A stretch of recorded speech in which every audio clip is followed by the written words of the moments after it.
Important questions की series को आगे बढ़ाते हुए हम नेक्स्ट क्वेश्चन लेते हैं। For the following arithmetic expression, stack chapter से ही आपका ये दिया हुआ है और इसमें हम लेते हैं कि एक्सप्रेशन को कैसे सॉल्व करेंगे। ठीक है, तो हमारे सामने एक एक्सप्रेशन दिया हुआ है और ये एक्सप्रेशन है आपका कुछ इस तरीके से 2 + 3 4 डिवाइडेड बाई 2 और ठीक है, तो बोर्ड मास के रूल्स के अकॉर्डिंग ही सॉल्व हो जाएगा। सबसे पहले हमें इसमें ब्रैकेट को सॉल्व करना पड़ेगा। तो सबसे पहले हम करेंगे 2 + 3 को सॉल्व करेंगे। 2 + 3 कितना हो जाएगा आपका 5। उसके बाद आप सॉल्व करोगे 4/2। 4/2 कितना हो जाएगा आपका 2 और इन दोनों के बीच में रिलेशनशिप है, यानी रिलेशनशिप कौन सी आपकी मल्टीपल की। तो 5 × 2 क्या हो जाएगा आपका 10। 5 × 2 क्या हो जाएगा आपका 10। ठीक है, और उसके बाद हमारा आंसर कितना आ जाएगा आपका, आंसर आ जाएगा आपका 12। तो सबसे पहले हम क्या सॉल्व करते हैं, सबसे पहले हम सॉल्व करते हैं 2 + 3, फिर हम डिवाइड करेंगे, फिर हम सॉल्व करेंगे 4 डिवाइडेड बाई 2, क्योंकि ये किस में है, ब्रैकेट में। सबसे पहले हमें ब्रैकेट सॉल्व करना होता है। तो 2 + 3 हो जाएगा 5 और 4 डिवाइडेड बाई 2 कितना हो जाएगा 2। इन दोनों के बीच में जो रिलेशनशिप है वो क्या है, मल्टीपल की। तो हम इन दोनों को मल्टीपल करेंगे, मल्टीपल हो जाएगा 5 × 5 2 = 10। तो कितना हो जाएगा 5 2 = 10, 10 हो जाएगा। बाद में हमारा लास्ट में दिया हुआ है 2 + 2, तो हमारा आंसर आ जाएगा 12। तो इस तरीके से ये आपका क्वेश्चन सॉल्व हो जाता है 15। अब हम क्वेश्चन नंबर लेते हैं 16। 16 है आपका evaluate following postfix expression while showing status of stack after each operations given a = 3, b = 5, c = 1 and d = 4। यानी हम पहले फर्स्ट एक्सप्रेशन ले लेते हैं। फर्स्ट एक्सप्रेशन हम सॉल्व करेंगे a b + c स्टार, यानी जब a b c इस फर्स्ट एक्सप्रेशन में आपके 3 ऑपरेंड्स हैं a b एंड c। तो सबसे पहले आप a b के बीच में रिलेशनशिप करोगे। किस चीज़ की रिलेशनशिप होगी, जिसके बाद में सिंबल दिया हुआ है। बाद में कौन सा सिंबल दिया हुआ है, इसके बाद में जो सिंबल दिया हुआ है वो प्लस का साइन है, यानी ए और बी के बीच में जो रिलेशनशिप है वो किसकी है, प्लस की है। ए और बी के बीच में जो रिलेशनशिप है वो प्लस की है। किससे पता चला, इसके बाद के ऑपरेटर से पता चला। इसके बाद के ऑपरेटर से हमें क्या चलता है, पता चलता है कि ए और बी के बीच में हमारी प्लस का रिलेशनशिप है। फिर ए और बी के बीच में सबसे पहले हम प्लस करेंगे और ए और बी की वैल्यू क्या, ए इज 3 और बी क्या है आपकी 5 है। तो 5 और 3 के बीच में किस चीज़ का रिलेशनशिप है, प्लस का। तो हमने इसको एक साथ लिख दिया 3 + 5। फिर हमारा 1 और स्टार एज इट इज लिखा। फिर 3 और 5 को प्लस किया तो कितना हो गया 8, यानी 8 और 1 के बीच में अब कौन सी रिलेशनशिप है, जो इसके बाद का साइन है। इसके बाद में कौन सा साइन दे रखा है, स्टार का साइन दे रखा है। तो 8 और 1 को हम क्या करेंगे, मल्टीपल करेंगे। मल्टी करने पर यानी 8 × 1 = 8, तो हमारा ये क्या हो जाएगा, इसका आंसर हो जाएगा। ये क्या हो जाएगा हमारा, इसका आंसर हो जाएगा। ठीक है, अब देखिए इसी चीज़ को अपन स्टेप बाय स्टेप स्टैक में कैसे शो करते हैं। तो स्टैक में बनाने के लिए यानी हमें जो इवेल्यूट करना है इसको, स्टैक में बनाने के लिए इस नंबर्स को हमें 3 चीज़ चाहिए। पहला हम लेंगे सिंबल, दूसरा हम लेंगे एक्शन और तीसरा एक खाली एम्प्टी स्टैक लेंगे इनिशियली। ठीक है, तो सबसे पहले हम क्या लेते हैं, सिंबल लेते हैं। तो सिंबल में क्या करेंगे, एज इट इज ये जो हमारा जो हमें इवेल्यूट करना है उनके नंबर्स लेते हैं। हमें इवेल्यूट करना, वैल्यू दी हुई है। तो सबसे पहले हम 3 लेंगे, फिर हम 5 लेंगे, फिर प्लस लेंगे, फिर प्लस का साइन, फिर 1 का साइन और फिर स्टार का साइन।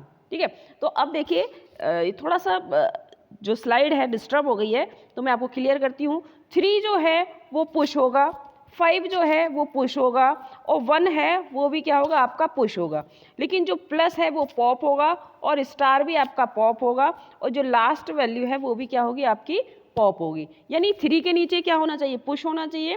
5 के नीचे क्या होना चाहिए, पुश होना चाहिए। और 1 के नीचे क्या होना चाहिए, पुश होना चाहिए। यानी जो नंबर्स हैं, जो ऑपरेंड्स हैं वो तो पुश होंगे और जो ऑपरेटर हैं, जो सिंबल हैं प्लस माइनस मल्टीपल वटेवर जो भी सिंबल्स हैं वो क्या होंगे, आपके पॉप होंगे। अब इनका मतलब क्या है कि ये पुश है और ये पॉप है। किस तरीके से हम इनको इवेल्यूट करते हैं, यानी पुश जो होता है वो स्टैक के अंदर आता है। जैसे हमने 3 को पुश किया तो 3 स्टैक के अंदर आ गया। फिर हमने 3 के ऊपर 5 को पुश करेंगे तो स्टैक के अंदर आ जाएगा। फिर उसके बाद आ जाएगा प्लस। तो यानी 3 और 5 के बीच में जो रिलेशनशिप है वो किसकी है, प्लस की। तो 3 और 5 क्या हो जाएंगे, प्लस होके एक स्टैक में आ जाएंगे। फिर हमारे पास क्या है 1, 1 भी क्या होगा आपका पुश होगा तो 8 के ऊपर पुश हो जाएगा। अब इसके बाद आपका सिंबल कौन सा है, स्टार का, तो 8 और 1 के बीच में जो रिलेशनशिप है क्या है, मल्टीपल का, तो 1 8 8 क्या होगा 8 आ जाएगा। और फिर लास्ट में क्या होता है, सब कुछ पॉप हो जाता है। पॉप का मतलब बिल्कुल खाली। और जो हमारा आंसर क्या होगा, हमारा आंसर वो होगा जो बिल्कुल आखिरी वैल्यू है आपके स्टैक में। तो हमारे पास आखिरी वैल्यू क्या है, हमारे पास आखिरी वैल्यू क्या है, लास्ट वैल्यू क्या है, लास्ट वैल्यू हमारे पास है 8। तो आपका रिजल्ट क्या रहेगा 8। तो यहाँ पे हमें क्या ध्यान में रखना है, हमें ध्यान में रखना है पहले तो ये सिंबल्स, ये नंबर्स लेंगे। तो यहाँ पे जो हमारे नंबर्स क्या होंगे, सबसे पहले हम लेंगे 3, क्या लेंगे हम सबसे पहले 3, फिर क्या लेंगे 5, फिर क्या लेंगे 1 प्लस, फिर क्या होगा आपका 1, और फिर क्या होगा आपका स्टार, और फिर क्या होगा आपका कुछ भी नहीं, एंड ऑफ इनपुट एक्सप्रेशन। जो 3 होगा वो क्या होगा आपका पुश, और जो 5 होगा वो क्या होगा आपका पुश, क्योंकि ये दोनों नंबर हैं, प्लस यानी प्लस क्या होगा आपका,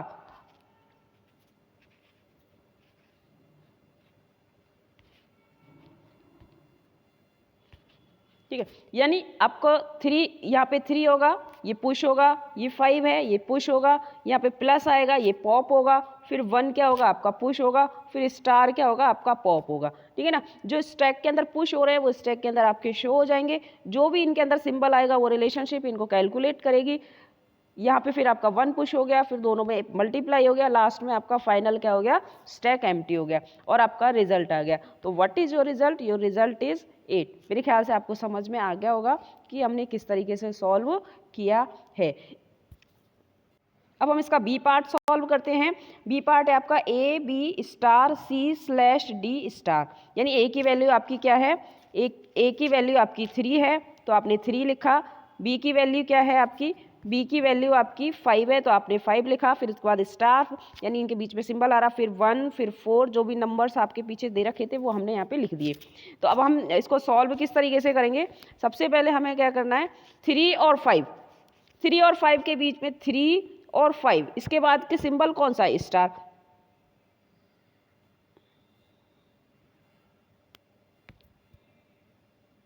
इसके बाद सिंबल कौन सा है आपका, स्टार का सिंबल दिया हुआ है। यानी आपके 3 और 5 के बीच में किस चीज़ का रिलेशनशिप है, इनके बीच में है आपका मल्टीपल का रिलेशनशिप। तो 3 5 जो क्या हो गया आपका 15 हो गया। फिर उसके बाद है 1, यानी 8 15 के बाद क्या है 1, और 1 के बाद सिंबल कौन सा है, स्लैश का। स्लैश का मतलब यहाँ पर क्या है, स्लैश का मतलब है यहाँ पर आपका डिवाइड। तो 15 और 1 को हम क्या कर देंगे, डिवाइड कर देंगे। तो अगर 15 को 1 से डिवाइड करेंगे तो क्या रहेगा आपका 1 ही रहेगा। उसके बाद आपका नेक्स्ट नंबर क्या है 4, ठीक है ना। तो 15 और 4 के बीच में क्या रिलेशनशिप रहेगी, जो उसका सिंबल है, सिंबल कौन सा है, स्टार का। तो 15 को 4 से क्या करेंगे, मल्टीपल करेंगे, तो ये क्या हो जाएगा आपका 60। तो इस तरीके से ये कैलकुलेशन जो हमने किया ये तो आपका जनरल कैलकुलेशन हो गया। अगर इसको स्टेप फॉर्मेट में शो करेंगे तो कैसे करेंगे, वही हम 3 चीज़ लेंगे। पहले लेंगे सिंबल, क्या लेंगे हम, सिंबल लेंगे, दूसरा क्या लेंगे एक्शन, और तीसरा ये हम लेंगे इनिशियली स्टैक एम्प्टी। ठीक है, थोड़ा सा ये स्लाइड डिस्टर्ब हो गई, थोड़ा सिंबल आपके इधर उधर हो गए हैं, पर कोई नहीं, मैं अभी आपको समझाती हूँ, आपको आएगा समझ में। ठीक है, यस। तो सबसे पहले हम क्या करते हैं, सबसे पहले हम क्या करते हैं, 3 लेते हैं, फिर 3 यानी यहाँ, 5 यानी यहाँ, स्टार यानी यहाँ, 1 यानी यहाँ, स्लैश यानी यहाँ, 4 यानी यहाँ, और ये आपका यहाँ, और this is your last initial stack. ठीक है ना। यानी ये जो आपके बॉक्सेज हमने बनाए हैं, ये स्टैक जो बॉक्सेज है वो कितने बनेंगे, ये डिपेंड करता है हमारे पास कितने हैं। यानी हमारे पास 3, ये 3 के लिए, ये 5 के लिए, ये स्टार के लिए, 1 के लिए, स्लैश के लिए, 4 के लिए, स्टार के लिए, और स्टार्टिंग के दोनों कैसे रहेंगे आपके, खाली रहेंगे। ठीक है। तो सबसे पहले हमको क्या करना है, सबसे पहले हमें 3, आपको पहले भी बताया था, जो नंबर्स हैं, जो ऑपरेंड्स हैं, वो क्या होंगे आपके पुश होंगे। तो 3 आपका पुश हो जाएगा, 3 के ऊपर 5 आपका पुश हो जाएगा, फिर स्टार है, स्टार क्या करेगा, इनकी रिलेशनशिप बताएगा, 3 और 5 में 15 हो गया, फिर उसके ऊपर 1 है तो 1 पुश हो जाएगा, फिर स्लैश है तो इनको डिवाइड करेंगे, ये पॉप हो जाएगा, फिर 4 है, 4 क्या होगा, पुश होगा, 4 पुश हो गया, फिर आपका 4 और 15 के बीच में रिलेशनशिप क्या है, स्टार की, स्टार यानी मल्टीपल, तो वो क्या हो जाएगा, पॉप हो जाएगा, यानी दोनों को हम क्या कर देंगे, मल्टीप्लाई कर देंगे। फाइनली हमारा स्टैक पूरा सॉल्व हो गया है, और जो भी लास्ट में डिजिट होगी वो हमारा क्या होगा, इसका आंसर होगा 60। यानी आप दोनों तरीके से यहाँ पे हमने इसको ये वाला जो पोर्शन है आपका, ये वाला जो हमारा पोर्शन है यहाँ, ये हमने सॉल्व किया है स्टैक के थ्रू, और ये भी हमने स्टैक से किया है, लेकिन ये आपने डायरेक्ट सॉल्व किया है और यहाँ पे हमने स्टैक डायग्राम बना के इसको सॉल्व किया है। आ गया होगा समझ में? यानी हमें कितने ये बॉक्स आएंगे, हमारे बॉक्स डिपेंड करते हैं यहाँ पर कितने सिंबल, यहाँ पे कितने हमने ऑपरेटर्स और ऑपरेंड्स काम में लिए हैं, 1 2 3 4 5 6 7, ठीक है ना? कितने हैं आपके? 7, यानी 3 5 3, ये 3 के लिए, ये 3, ये 5 के लिए, 2, ये आपका स्टार के लिए, ये 1 के लिए, ये स्लैश के लिए, 4 के लिए, और ये, यानी आपके जितने भी सिंबल्स थे उनके अकॉर्डिंग आपके ये बॉक्सेज हो गए, और 2 स्टार्टिंग के और एक लास्ट का, यानी एक स्टार्टिंग का और एक लास्ट का, 2 आपके एक्स्ट्रा और एम्प्टी बॉक्स बनेंगे। तो ये डायग्राम बिल्कुल क्लियर है, बिल्कुल कहीं कंफ्यूज नहीं होना कि कितने डिब्बे आएंगे, कितने बॉक्स आएंगे और किस तरीके से लिखेंगे। जो सामने आपके पास एक्सप्रेशन दिया हुआ उसको सॉल्व करना है। ओके।